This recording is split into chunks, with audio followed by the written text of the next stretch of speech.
Hello out there, I'm the oldest nerd. Today we're talking about Babylon 5. And in this episode, we get closer to the Mr. Big that Garibaldi has been working for but hasn't seen. He goes to Mars. He manages to get this meeting with William Edgars, who runs a large conglomerate. We're not sure what, but it doesn't really matter what it is. And he reveals some of his plans to Garibaldi as to what's really going on. He believes that telepaths are the problem, that Clark needs to be gotten rid of. They thought they could control him, but they can't.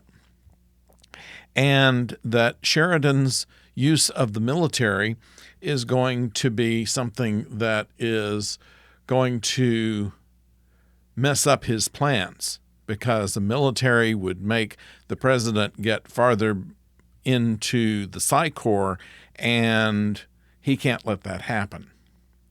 Now, he's gone through some surface test of Garibaldi to make sure that he's honest, and he is, and that he is certain to do what Edgars wants him to do. But at the same time, we find that Garibaldi is not exactly trusting Edgars in what he's asking him to do, which is to deliver Sheridan to Clark. Now, he believes that Clark will kill him immediately.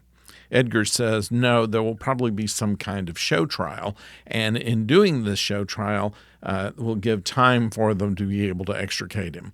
Although we have no way of knowing if Edgars is honest about this and if his experiments on telepaths that he's had killed after completing the experiments means anything.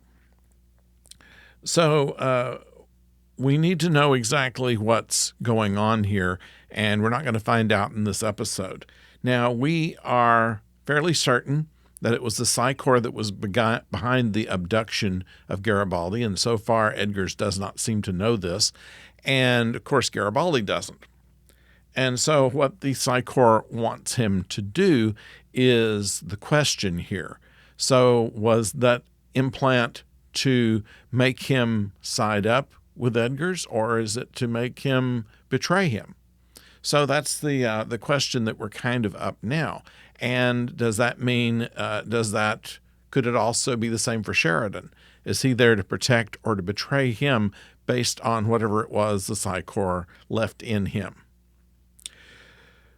So that's where we're left in this, and Garibaldi's already given the first part of the answer in luring Sheridan, which is to go after his father, and gave him a way to track him. And all he has to do is bait the other part of the trap. Now, in the meantime, Sheridan is doing his own thing with telepaths, and the experiments that are going on in MedLab are of the telepaths that were working for the Shadows. Now they have no masters. They become kind of self-destructive. And Sheridan wants something done with them, and he gives Stephen Franklin a job to do under high confidence, not telling the audience exactly what's going on there. So now Franklin is going to Mars, probably taking Lead Alexander with him, and all of this seems to revolve around telepaths. So we've got to see what moves on as the episodes move on.